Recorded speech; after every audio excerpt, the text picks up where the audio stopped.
ஏன் இதையெல்லாம் தாண்டி இன்னைக்கு இன்னொன்று பாருங்க. இன்னைக்கு நான் சன்சைன் மெட்ரிகுலேஷன் ஸ்கூல்லாம் போக விரும்பலைங்க. முதலமைச்சருடைய குடும்பத்தில் நடத்துகிறாங்க, ஹிந்தி இருக்குது, அதெல்லாம் விடுங்க. இன்றைக்கி இன்னும் ஒரு படி மேலே போகிறேன்.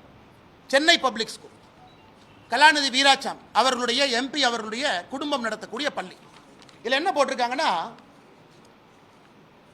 இது வந்து ஸ்டேட் போர்ட் மெட்ரிகுலேஷன் ஸ்கூல், ஆங்கில பள்ளி. English is taught as first language. Second லாங்குவேஜை நீங்கள் தமிழ், ஹிந்தி, ஃப்ரெஞ்சு எது வேணாலும் எடுத்துக்கலாம். இங்கே பாருங்கள், இந்த பள்ளிக்கூடம் மெட்ரிகுலேஷன் பள்ளிக்கூடத்தில் தமிழ் கம்பல்சரி கிடையாது. நான் சிபிஎஸ்இ பற்றி பேசலைங்க. மெட்ரிகுலேஷன் பள்ளிக்கூடத்தில் தமிழ் வந்து இரண்டாவது மொழி கிடையாது. நீங்கள் தமிழும் படிக்கலாம், ஹிந்தியும் படிக்கலாம், ஃப்ரெஞ்சும் படிக்கலாம். இதெல்லாம் மெட்ரிகுலேஷன் பள்ளியினுடைய நிலைமை. இன்னைக்கு தமிழ்நாடு அரசு சொல்கிறாங்க, இல்லை இல்லை அண்ணாமலை சொன்ன தரவுக்கு எங்கிட்ட ப்ரூஃப் இல்லை, வெக்கக்கேடு. நாங்கள் சொல்கிறோம் 30 லட்சம் பேர் தமிழ்நாட்டில் மும்மொழி கொள்கை படிக்கிறாங்க. 3 மொழியில் 30 லட்சம் குழந்தைகள் படிக்கிறாங்க. தமிழ்நாடு அரசு என்ன சொல்லணும்? இவ்வளவு டேட்டா இருக்குது, எம்எஸ் சாஃப்ட்வேர் கையில் இருக்குது. டேட்டா எடுத்து என்ன சொல்லணும் பத்திரிகை நண்பர்கள்ட்ட? 30 லட்சம் படிக்கிறாங்களா, 25 லட்சம் படிக்கிறாங்களா, 40 லட்சம் படிக்கிறாங்களா? அவங்ககிட்ட டேட்டா இருக்குது. தமிழ்நாட்டினுடைய எல்லா பள்ளியினுடைய டேட்டா இருக்குது. இன்னைக்கு தமிழ்நாடு அரசு சொல்கிறாங்க, இல்லை இல்லை அவர் 30 லட்சம்னு சொன்னதுக்கு ப்ரூஃப் இல்லை. சரி, நான் 30 லட்சம்னு சொன்னதுக்கு ப்ரூஃப் இல்லைன்னா நீங்கள் ப்ரூஃப் கொடுங்க. நீங்கள் 10 லட்சம் சொல்கிறீங்களா, ப்ரூஃப் கொடுங்க. 20 லட்சம் கூட சொல்கிறீங்களா? ஒரு தமிழ்நாடு அரசு, இவ்வளவு பெரிய ஒரு அரசு, இத்தனை ஆயிரம் பேர் வேலை பார்க்குறாங்க, இத்தனை ஐஏஎஸ் அதிகாரிகள் இருக்கிறாங்க.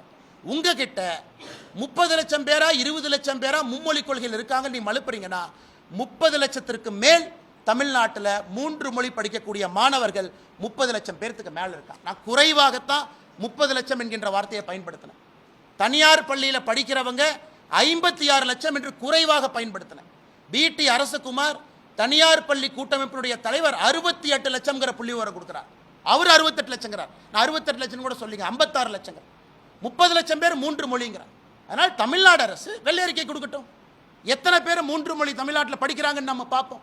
அண்ணன் ஜோசப் விஜய் அவர்கள் உட்பட, அண்ணன் சீமான் அவர்கள் உட்பட, குடும்பத்திற்கு ஒரு நியாயம், அரசு பள்ளியில் படிக்கக்கூடிய சொந்தங்களுக்கு ஒரு நியாயம் என்பதை எந்த காரணத்திற்கும் ஏற்றுக்கொள்ள முடியாது. அதனால் எதுக்கு ஆர்ப்பாட்டம் பண்ணுறீங்க? வீண் ஆர்ப்பாட்டம் எதுக்கு பண்ணுறீங்க? மக்களுக்கு உபத்திரம் கொடுப்பதற்காக இந்தி கூட்டணி, எதுக்காக கூட்டம் சேர்ந்து ஆர்ப்பாட்டம் பண்ணுறீங்க? நீங்கள் பள்ளி நடத்துகிறீங்க. தமிழ்நாட்டு மெட்ரிகுலேஷன் ஸ்கூல்லேயே தமிழ் கம்பல்சரி இல்லை. 30 லட்சத்துக்கும் மேற்பட்ட குழந்தைகள் 3 மொழி படிக்கிறாங்க. நாங்கள் திரும்ப திரும்ப சொல்வது, ஹிந்தி வேண்டாம் என்று முடிவு செய்தால் 3வது மொழி ஏதாவது படியுங்கன்னு தான் நம்ம சொல்றோம். மோடி ஐயா சொல்வது, மும்மொழி கொள்கையில் 3வது மொழி ஒரு பேப்பர். மலையாளம் எடுக்கிறீங்கன்னா ஒரு பேப்பர் மலையாளம் கூட வரும். உருது எடுக்கிறீங்களா, உருது வரும். பிரெஞ்சு எடுக்கிறீங்களா, ஒரு பேப்பர் பிரெஞ்சில் வரும். நீங்கள் படிக்கிற ஃபிசிக்ஸ், கெமிஸ்ட்ரி எல்லாம் 5ஆம் வகுப்பு வரை தமிழில் மட்டும்தான் இருப்போம். 5லிருந்து 8ஆம் வகுப்பு வரை தமிழில் இருப்பதற்கான முயற்சி எடுக்கணும். மிச்சதெல்லாம் ஆங்கிலத்தில் இருக்கணும். ஆங்கிலத்தில் தான் ஃபிசிக்ஸ் இருக்கும், ஆங்கிலத்தில் தான் கெமிஸ்ட்ரி இருக்கும், எல்லாம் ஆங்கிலத்தில் தான் இருக்கும். ஒரே ஒரு பேப்பர், ஒரே ஒரு 3வது பேப்பர் ஒரு மலையாளமோ தெலுங்கோ ஹிந்தியோ ஒரு பேப்பராக கூட வரும். அதை குழப்பி, இல்லை நீங்கள் ஹிந்தியை திணிக்க பார்க்குறீங்க, மற்ற மொழியை திணிக்க பார்க்குறீங்க, அப்போ நம்ம குழந்தைங்க எல்லா சப்ஜெக்டையும் ஒரு புது மொழியில் படிக்கிறாங்க. எல்லா சப்ஜெக்டும் படிக்கலீங்க, ஒரே ஒரு சப்ஜெக்டை ஒரே ஒரு மொழியில் லாங்குவேஜ் பேப்பராக படிக்கிறது தான் 3வது மொழி. உலகமே மாறிக்கொண்டிருக்கிறது. இன்னைக்கு முதலமைச்சர் இவ்வளவு பேசுகிறாங்க. சரி, இந்தி கூட்டணியில் இருக்கக்கூடிய மாநிலங்கள் வெஸ்ட் பெங்கால், கேரளா, கர்நாடகா, தமிழ்நாடு 4 மாநிலத்தை அடுத்து 4 மாநில முதலமைச்சர்கிட்ட பேசி, உங்கள் மாநிலத்தில் 3வது மொழியாக தமிழை வைங்க. அப்போ தமிழ்நாட்டிலே எத்தனை பேருக்கு, தமிழ் படித்தவர்களுக்கு அரசு பள்ளியிலே பணிபுரிவதற்கு இந்தியாவில் வாய்ப்பு கிடைக்கும்? இங்கே இருக்கிறவங்க எத்தனை பேர் பிஎட் படிச்சுட்டு வேலை இல்லாமல் இருக்காங்க? வெஸ்ட் பெங்காலில், கேரளாவில், கர்நாடகாவில் இவங்க எல்லாம் போய் அங்கே தமிழ் பாடத்தை நடத்தலாம். நம்முடைய மாநிலத்தில் ஒரு பேப்பர் மலையாளமோ பெங்காலியோ கன்னடமோ ஒன்றை வைங்க. அங்கே இருப்பவர்கள் இங்கே வருவாங்கல்ல. அதனால் எதற்காக மக்களை குழப்பி குழப்பி ஹிந்தியை திணிக்கிறாங்க? ஹிந்தி யார் திணிக்கிறாங்க? யார் ஹிந்தியை திணிப்பதாக சொன்னாங்க? எங்கேயும் கிடையாது. அரசியல் தலைவர்கள் முதல்ல கண்ணாடியை பார்க்கணும். அவர்களுக்கு ஒரு நியாயம், ஊருக்கு ஒரு நியாயம். அவங்க பிள்ளைங்க நல்லா படிக்கணும், அவங்க பிள்ளைங்க மேலே மேலே போகணும். அரசு பள்ளியில் படிக்கக்கூடிய மாணவர்கள் போஸ்ட் அடித்து ஒட்டணும், கோந்து எடுத்துட்டு சுத்த வேண்டும் என்பதற்காக இன்னைக்கு தமிழகத்திலே ஒரு டிராமா போடுறான். அன்பில் மகேஷ் பொய்யாமொழி அவர்கள் நல்ல சட்டையை போட்டுட்டு அரசு பள்ளி மாணவர்களோடு கிரிக்கெட் ஆடிட்டு தோனி மாதிரி ஆடுறாருன்னு அவரே ட்வீட் போட்டு அது பெருமை இல்லை. அவர் பையனை பிரெஞ்சில் படிக்க வச்சுட்டு அங்க இருக்கக்கூடிய குழந்தைகளுக்கு மூன்றாவது மொழியை டினை பண்றாருலங்க, அதைத்தான் பாரதிய ஜனதா கட்சியினுடைய தலைவர்கள் நாங்கள் எடுத்து சொல்லிக் கொண்டிருக்கின்றோம். உங்களுக்கு ஒரு நியாயம், ஊருக்கு ஒரு நியாயம் என்பதை ஏற்றுக்கொள்ள முடியாது. இன்னைக்கு தமிழகத்தில் தனியார் பள்ளியில் படிக்கக்கூடிய மாணவர்கள் அரசு பள்ளியை விட அதிகமாக இருக்கின்ற காரணத்தினால தமிழகத்தில் இருமொழி கொள்கை தோற்றுவிட்டது என்பது வெட்ட வெளிச்சமாக நிரூபணமாக இருக்கிறது. வெட்ட வெளிச்சமாக நிரூபணம். அவங்களுடைய தலைவரை சொல்ல அறிஞர் அண்ணா அவர்கள் 1967 ஏப்ரல் மாதம் கணையாளியில் அவர் சொல்லலையா, எல்லா இந்தியாவில் இருக்கக்கூடிய எல்லா மாநிலங்களும் 3 மொழி கொள்கையை ஏற்க ஆரம்பித்து விட்டால் தமிழகம் நாங்களும் ஏற்றுக்கொள்வோம் என்று பேரறிஞர் அண்ணா அவர்கள் 1967 ஏப்ரலில் சொல்லியா சொன்னார். இன்னைக்கு இந்தியாவில் இருக்கக்கூடிய எல்லா மாநிலமும் 3 மொழி கொள்கையை ஏற்றிருக்கின்றார். கேரளாவில் தமிழ் மொழி டெக்ஸ்ட் புக் போட ஆரம்பிச்சிட்டாங்க. பக்கத்து கேரளா மாநிலத்தில் அவன் தமிழை வளர்க்குறான், நாம் எங்கே தமிழை வளர்க்குறோம்? என்ன தெல்ல தெளிவாக சொன்னோம். ஏசர் ரிப்போர்ட் எந்த பேரா படிக்க சொன்னாங்க? 2ஆம் வகுப்பில் 3ஆம் வகுப்பத்தில் எத்தனை பேர் படித்தாங்க? 5ஆம் வகுப்பில் எத்தனை பேர் படித்தாங்க? 8ஆம் வகுப்பில் எத்தனை பேர் படித்தாங்க? எத்தனை பேர் 8ஆம் வகுப்பில் ஒரு தமிழ் பேராவை படிக்க முடியாமல் எத்தனை பேர் தடுமாறுறாங்க? இதையெல்லாம் சொல்லிக்கிட்டே இருக்கும். ஆனால் இந்திய கூட்டணி சும்மா எல்லாம் சேர்ந்து எனக்கு 3வது மொழி வேண்டாம் வேண்டாம்னா பால் பெறவங்க நம்முடைய குழந்தைகள்.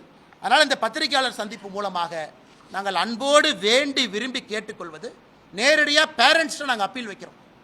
பாரதிய ஜனதா கட்சி மார்ச் 1ஆம் தேதியிலிருந்து தமிழகம் முழுவதும் கையெழுத்து இயக்கத்தை நடத்த இருக்கிறது. பட்டி தொட்டி எல்லாம் கிராமத்திலிருந்து நகரம் வரை பாரதிய ஜனதா கட்சியினுடைய தொண்டர்கள் மார்ச் 1 ஆரம்பித்து மார்ச், ஏப்ரல், மே 3 மாதம் 90 நாட்கள் முழுமையாக தமிழகத்தில் இருக்கக்கூடிய எல்லா மக்களையும் வீட்டுக்கு போய் சந்தித்து கையெழுத்து இயக்கம் நடத்திருக்கிறோம். உங்கள் குழந்தைங்க என்ன படிக்கிறாங்க? உங்கள் குழந்தைக்கு 3 மொழி கொள்கை, மும்மொழி வேண்டுமா? ஒருவேளை 3வது மொழி வேண்டும்னா உங்கள் குழந்தைக்கு எந்த மொழி வேண்டும்? உங்கள் குடும்பத்துக்கு எந்த மொழி வேண்டும்? இல்லை நான் கேரளாலேருந்து வந்திருக்கேன், கோயம்புத்தூர் பக்கம் மலையாளம் வேண்டுமா சொல்லுங்கள். இல்லை நான் கர்நாடகா பார்டர் ஹொசூரில் இருக்கிறேன், கன்னடம் வேணுமா சொல்லுங்கள். இல்லை நான் சென்னைக்குள்ளே நிறையா தெலுங்கு பேசுகிறவங்க இருக்கிறாங்க, தெலுங்கு வேணுமா சொல்லுங்கள். இதை பாரதிய ஜனதா கட்சி மார்ச் 1ஆம் தேதியிலிருந்து தமிழகம் முழுவதும் நீங்கள் ஆர்ப்பாட்டம் பண்ணிக்கிட்டு இருங்க. நாங்கள் மக்களை நோக்கி போகிறோம். ஒரு வீடாக சென்று மக்கள்கிட்ட நேரடியாக கணக்கெடுத்து யாருக்கு எந்த மொழி 3வது மொழியிலே படிப்பதற்கு ஆர்வம் இருக்கிறது என்பதை மொத்தமாக சேகரித்து நேரடியாக ஜனாதிபதியை சந்தித்து தமிழகத்திலிருந்து பாரதிய ஜனதா கட்சியினுடைய குழு ஜனாதிபதிக்கு இந்த அறிக்கை அளிக்க இருக்கின்றோம். 90 நாட்கள் முடிந்து ஜனாதிபதி அவர்களுக்கு அந்த அறிக்கையை நேரடியாக கொடுக்குறோம்.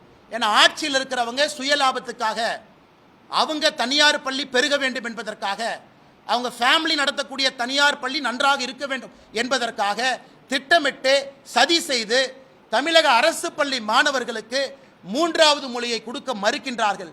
ஏன்னா தனியார் பள்ளி பெருசாகணும், 40,000 ரூபா ஃபீஸ் வாங்கணும், 30,000 ரூபா வாங்கணும். அரசு பள்ளியிலிருந்து வருஷத்துக்கு 2-3 லட்சம் மாணவர்கள் வெளியே போக வேண்டும் என்பது வேண்டுமென்றே கண் முன்னால் ஒரு தலைமுறையை அழித்துக் கொண்டிருக்கின்றார்கள். அதை தடுப்பதற்காக நேரடியாக ஜனாதிபதி அவர்களிடம், மாண்புமிகு ஜனாதிபதி அவர்களிடம் பாரதிய ஜனதா கட்சி 3 மாத காலம் கையெழுத்து வேட்டையை நடத்திய பிறகு அந்த டேட்டாவோடு தரவுகளோடு மாண்புமிகு ஜனாதிபதி அவர்களை சந்தித்து தமிழக அரசுக்கு எதிரான புகாரை நாங்கள் தொகுத்து கொடுக்க இருக்கின்றோம். அதற்கான குழு யார் தலைவராக இருப்பாங்க, எங்கெல்லாம் போறாங்க என்பதை விரைவிலே பத்திரிகை நண்பர்களுக்கு சொல்ல இருக்கின்றோம். இதை தாண்டி கேள்வி கேளுங்கன்னா பதில் சொல்றேன். ஒரு தமிழ் ஆசிரியர் கூட கிடையாது, ஒரு டேட்டா ரிலீஸ் ஆயிருக்கு. இப்போதைக்கு என்ன ஸ்டேட்டஸ்ல இருக்கு? ஆல் ஓவர் இந்தியாவை பொறுத்த வரைக்கும் ஆயிரக்கணக்கான கேள்வி இருக்கு. இந்த ஆயிரக்கணக்கான கேள்வியில எத்தனை மாணவர்கள் தமிழ் படிக்கிறாங்க, எத்தனை மாணவர்கள் சவுத் இந்தியன் லாங்குவேஜ்? நாளைக்கு காலையில் அன்பில் மகேஷ் பொய்யாமொழி, நாளை காலையில் அமைச்சர் மத்திய அரசுக்கு கேந்திர வித்யா பள்ளிகளுக்கு எங்களுக்கு தமிழ் ஆசிரியர்கள் வேண்டும், அதில் 3வது மொழியாக தமிழ் இருக்கும்னு கடிதம் எழுதினாங்கன்னா நாளைக்கு சாயந்தரம் பிரதான் அவர்களை சந்தித்து என்ன வேண்டுமோ செய்து கொண்டு வருகின்றோம். ஒரு நிமிஷம் நான் சேலஞ்ச் பண்றேன். நான் எஜுகேஷன் மினிஸ்டருக்கு சேலஞ்ச் பண்றேன். நாளைக்கு காலையில் கேந்திரிய வித்யாலயால சொல்றதை கேளுங்க, கேள்வி கேட்டீங்க கேட்கறதுக்கு.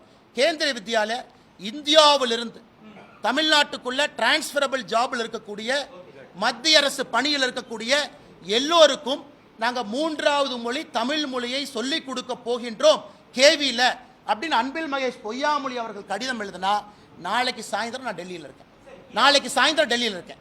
உங்களுக்கு தரவுகளோடு நான் வர்றேன். எத்தனை கேவி இருக்கு, எத்தனை வேணும், எத்தனை கேட்குறாங்க. அன்பில் மகேஷ் பொய்யாமொழி நான் சப்போர்ட் பண்றேன். இந்தியாவில் இருக்கக்கூடிய எந்த அரசு அதிகாரி டிரான்ஸ்ஃபரபிள் ஜாப்ல தமிழ்நாட்டில் வந்து அவங்க குழந்தை கேவியில் படிக்கிறாங்கன்னா 3வது மொழி தமிழ் படிக்கட்டும், தயார். நான் கேட்கறது 52 லட்சம் அரசு பள்ளி மாணவர்கள் 3வது மொழியா அவர்களுடைய விருப்ப மொழியா படிக்கிறாங்க. இதுக்கு தயாரான்னு நான் கேட்கிறேன். நமக்கு ஒரு நியாயம், ஊருக்கு ஒரு நியாயம் கிடையாது. வரேன், ஒருத்தர் வர்றேன்.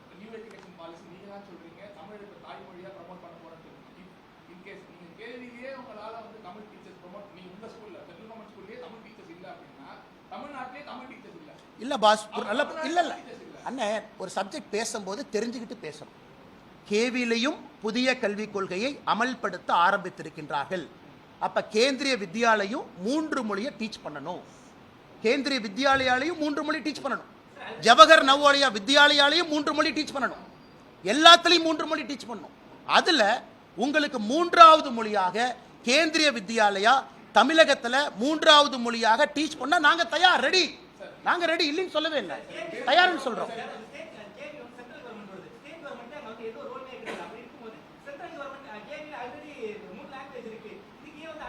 அண்ணா, எதுக்கு அன்பில் மகேஷ் இழுக்கிற அப்படின்னா நல்லா புரிஞ்சுக்க.